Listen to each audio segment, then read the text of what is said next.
Si tu bénéficies gratuitement d'un service ou d'un bien, sache que tu es le produit.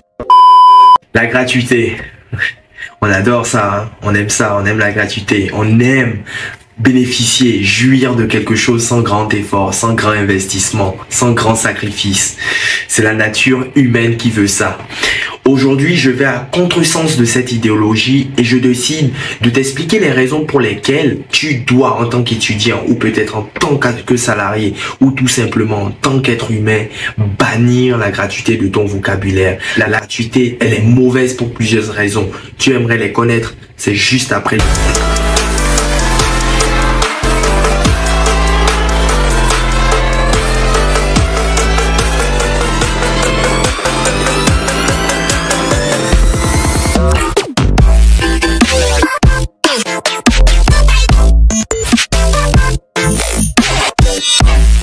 Salut à toi, moi c'est Christian de la chaîne EVF. À travers celle-ci, nous diffusons de nombreuses thématiques liées à ton projet d'études ou professionnel en France et aussi à ton séjour en France et à côté de ça, à t'aider à grandir humainement. Si tu n'es pas encore abonné à cette chaîne, erreur, je t'invite à le faire tout de suite pour ne rien manquer de nos contenus qualitatifs qui à coup sûr vont t'aider à être épanoui dans tes objectifs et au quotidien. Donc, la gratuité, cher ami. Pour illustrer mes propos, je vais prendre l'exemple de quelques messages qu'on reçoit sur notre plateforme pour illustrer tout simplement. Je m'appelle tant, je viens d'arriver en France, je suis à Béthune pour mes études, j'aimerais de vos conseils, je vous suis déjà sur votre chaîne YouTube, du coup j'ai une acceptation très compliquée, c'est-à-dire sans exonération, je n'ai pas de famille ici en France, c'est tout, je voudrais un mot de votre part, et si dans une mesure possible, des directives pour mieux affronter l'année s'il vous plaît. D'accord, ça c'est un. Ensuite, je suis du Sénégal, j'ai regardé votre vidéo sur YouTube, vous parlez de refus à cause du motif 4, moi aussi je viens d'avoir ce motif de refus, mais ils me disent que je peux faire un recours aussi dans 30 jours.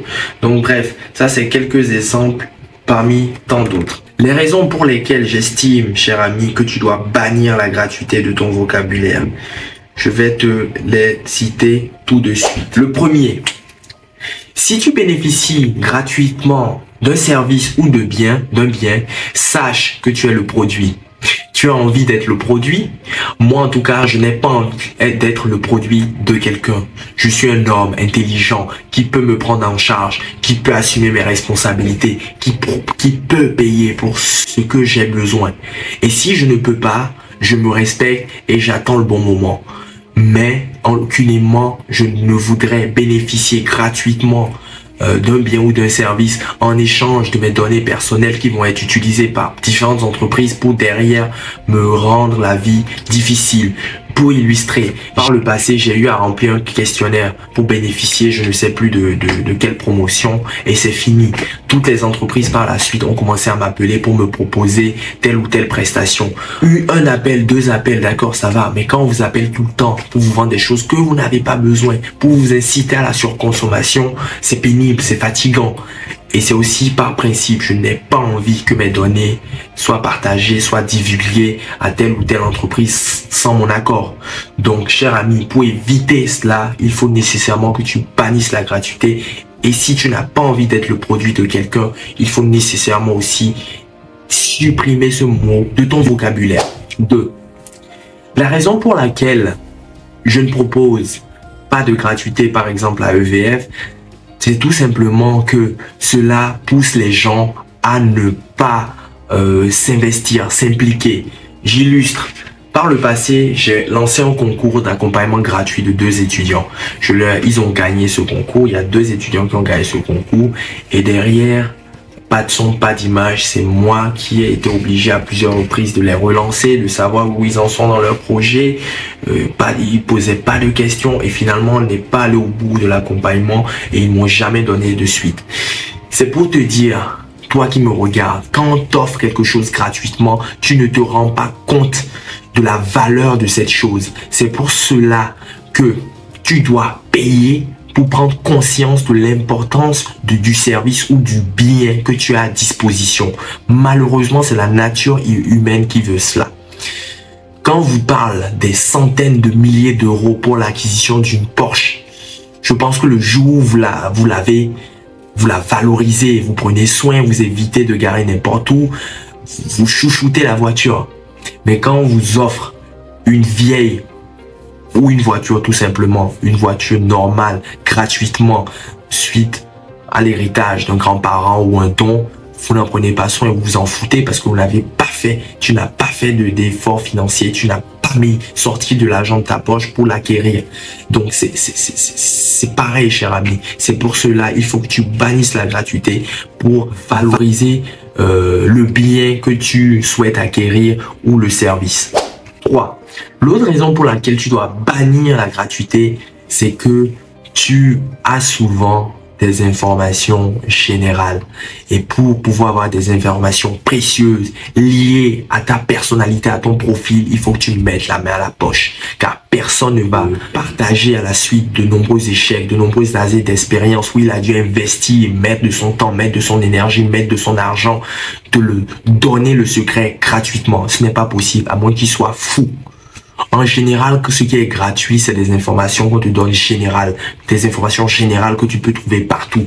La dernière fois, je suis allé à un salon, j'ai suivi une conférence sur le packaging.